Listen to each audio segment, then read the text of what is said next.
Hello students, in business studies we are taking our chapter staffing and it is chapter number 6. Last video में हमने इसकी importance वगैरह पढ़ ली है, staffing क्या होता है, ये सारी चीज़ें. आज हम आएंगे प्रोसेस ऑफ स्टाफिंग पे. ठीक, प्रोसेस क्या है मतलब स्टाफिंग का, तो इसको हम एक सिस्टमैटिक प्रोसेस भी कह सकते हैं. सिस्टमैटिक कैसे, क्योंकि जो एक स्टाफिंग है अपने आप में ये बहुत ही ज़्यादा सिस्टमैटिक है. मतलब स्टाफिंग का मतलब क्या हो गया, हमें एम्प्लॉयज़ अपने बिजनेस में स्टाफ रखना. ठीक, तो वो स्टाफ भी ऐसे ही नहीं कि हम किसी को भी कॉल करें और रख ले, हम उसको प्रॉपर हमारा एक पूरा प्रोसीजर है जिसके थ्रू वो गुजरता है, तब हम अपना स्टाफ को पूरा करते हैं. तो वो चीज़ क्या है, एक बहुत ही सिस्टमैटिक वे है. तो आज हम इसके अंदर वो ही पढ़ने वाले हैं कि हमारा प्रोसेस क्या है स्टाफिंग करने का. ठीक, तो फर्स्ट है इसके अंदर एस्टिमेटिंग मैन पावर रिक्वायरमेंट. मतलब भाई अगर आपको अपने यहाँ पे कोई एम्प्लॉयज़ रखने हैं तो आपको सबसे पहले तो ये देखना पड़ेगा ना कितनी रिक्वायरमेंट है. ऐसे थोड़ी ना कि आपने बस इंटरव्यू निकाल दिया और रख लिया जितने मर्जी आपको अच्छे लगे, ऐसा तो नहीं होगा. हमारे यहाँ जितनी वैकेंसीज हैं हम उतने ही लोगों को रखेंगे अपने यहाँ पर. मतलब जो हमारे यहाँ पे इंटरव्यू देने आए हैं उनमें से बेस्ट हम निकालेंगे और फिर जितनी हमें ज़रूरत है उतना उन लोगों को रख लेंगे. ठीक है, तो making inventory of current human resource in term of qualification training and skills, और उनकी क्वालिफिकेशन ट्रेनिंग और स्किल्स को देखते हुए assessing future HR needs of all departments, और आगे के जो डिपार्टमेंट में हमें चाहिए होंगे उनको. Developing a program to provide the human resource job analysis is an intensive way of finding detail related to all jobs. देखिए इसके अंदर मैं अगर आपको एक शॉर्ट में बताऊं तो मैं इसमें ये कह सकती हूँ कि इसके अंदर कुछ स्टेप्स इन्वॉल्व है. सबसे पहला है हमारा वर्कलोड एनालिसिस. वर्कलोड एनालिसिस क्या है कि सबसे पहले तो मैं ये देखूंगी कि भाई मेरे यहाँ पे जो काम है उसमें कितने कितने लोगों की रिक्वायरमेंट है. अब मान लीजिए कि मेरा कोई डिपार्टमेंट है जिसमें मुझे सिर्फ 15 लोगों की रिक्वायरमेंट है ना, मैंने ये जज कर लिया कि अच्छा 15 लोग से मेरा काम चल जाएगा. फिर उसके बाद मैं देखूंगी वर्कफोर्स एनालिसिस कि अभी कितने लोग इस काम को कर रहे हैं. अब मान लो इसमें मैंने देखा कि अच्छा अभी सिर्फ 12 लोग कर रहे हैं, मतलब रिक्वायरमेंट तो 15 लोगों की है बट 12 लोग ही उस पोजीशन पर हायर हैं. तो मैं क्या करूंगी, 3 लोगों को अपने यहाँ रिक्रूट करूंगी, है ना. मतलब क्योंकि मैंने एस्टिमेट कर दिया कि मेरे को इतने लोगों की और ज़रूरत है. ठीक, तो सेकंड प्रोसेस क्या आता है, जब मैंने एनालाइज कर लिया कि भाई मेरे को इतने लोग और चाहिए, मैन पावर मुझे इतनी चाहिए, तो फिर मैं करूंगी रिक्रूट. रिक्रूट माने होता है जॉब देना, मतलब आप लोगों को हायर करना, अपने यहाँ पे सर्च करना, मतलब बेसिकली लोगों को अपने यहाँ पे.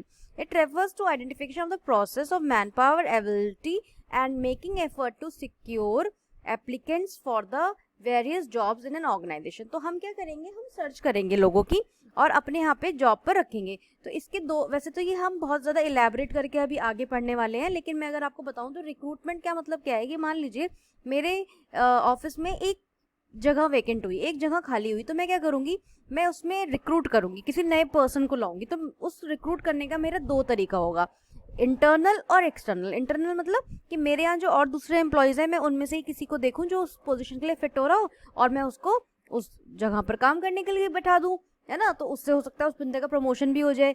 ये तो हो गया इंटरनल. या मेरे दूसरी ब्रांच में है लोग और वहाँ पे से मैं लेकर अपने यहाँ पे ला सकती हूँ उन्हें कि भाई वो एक्सपीरियंस भी हमारे यहाँ हमेशा से वर्क कर रहे हैं. तो वो तो क्या हो गया, इंटरनल रिक्रूटमेंट हो गया. लेकिन अगर मेरे को बाहर से ही हायर करना पड़ा, मैंने ऐड दिया और तब मैं किसी को लाई, तो वो मेरा एक्सटर्नल रिक्रूटमेंट कहलाता है. ये हम अभी पढ़ेंगे, डिस्कस करने वाले हैं हम आगे. सेकंड है हमारा सिलेक्शन. सिलेक्शन मतलब it is the process of choosing and appointing the right candidate for various jobs in an organisation through various exams, test and interview. भाई अब सेलेक्ट हम कैसे करेंगे, right person at right job, ये हम पहले पढ़ चुके हैं. तो वो राइट कैंडिडेट हम लाएंगे कैसे, हम ने जो एक ऐड निकाला है न्यूज़पेपर में उसके थ्रू जो लोग आएंगे उसका एग्जाम होगा, टेस्ट होगा, इंटरव्यू होगा और तब वो जाके सेलेक्ट होंगे. तो सिलेक्शन में भी अपने बहुत सारे स्टेप्स हैं, वो भी ये भी हम आगे पढ़ने वाले हैं. मतलब रिक्रूटमेंट और सिलेक्शन हम बहुत इलेबोरेट करके हमारा पूरा सेक्शन है जो हम इसको पढ़ेंगे. ठीक, नेक्स्ट आता है हमारा प्लेसमेंट एंड ओरिएंटेशन.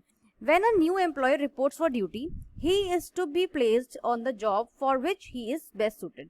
अब जैसे हमने भाई पहले एस्टिमेट कर लिया, फिर रिक्रूट कर लिया और सिलेक्शन भी हो गया एम्प्लॉय का. अब एम्प्लॉय हमारे यहाँ पर आ गया, मतलब हमारे ऑफिस में आ गया. अब हम उसे देखेंगे कि भाई ये कौन सी जॉब के लिए ज़्यादा सूटेबल होगा, उसको हम वहाँ पे प्लेस कर देंगे. Placement is very important process as it can ensure right person for right job. तो भाई ये सबसे ज़्यादा इंपॉर्टेंट है। अब ऐसा थोड़ा ना किसी की एजुकेशन बहुत ज़्यादा है और वो बहुत अच्छा मतलब काम कर सकता है एफिशिएंटली, बट आपने उसे एक बहुत ही छोटा सा काम दे दिया, स्टोर कीपर बना दिया कि बैठ जाओ बस ये रखवाली करते रहो, तो वो गलत है ना उस चीज़ के लिए। तो हमें राइट पर्सन राइट जॉब के लिए चाहिए होता है। Orientation induction is concern with the process of introducing a new employee to the organisation. मतलब फिर हम उसका इंडक्शन, एक छोटी मोटी ट्रेनिंग वगैरह प्रोवाइड करवाते हैं। The new employees are familiarized with their units, supervisor and fellow employees.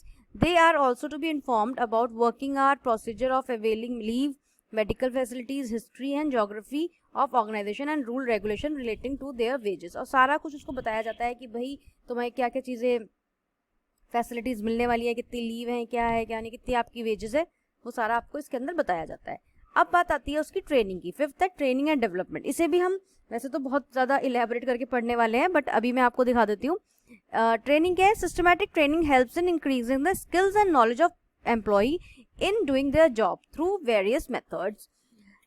अब अगर कोई भी स्टूडेंट है, उसने MBA कर लिया या कुछ भी XYZ कुछ भी कर लिया, मान लो चाहे वो डॉक्टर ही हो गया, तो वो जो बच्चा है वो एक रॉ है ना, तो उसको हम शेप देने के लिए क्या करते हैं, उसकी ट्रेनिंग करवाते हैं। तो ट्रेनिंग भी दो तरह की होती है, on the job training end of the job training, जो कि कॉलेजेस में भी आजकल करवाई जाती है कि आपको भेज दिया कहीं पर कि आप वहाँ जॉब, मतलब एक तो ये है कि सिर्फ आपके लिए एक लैब तैयार कर दिया और आप उसमें काम कर रहे हो, तो वो तो हो गई ऑफ द जॉब ट्रेनिंग। और ऑन द जॉब ट्रेनिंग क्या हुई कि आपने किसी फैक्ट्री में ही भेज दिया और उसको लाइव चीज़ों के साथ में काम करने का मौका मिला, वो हो गई हमारी ऑन द जॉब ट्रेनिंग। इसे भी हम वैसे तो बहुत अच्छी तरह से पढ़ेंगे। तो ये क्या है, हमारा ट्रेनिंग है। Development involves growth of an employee in all respect.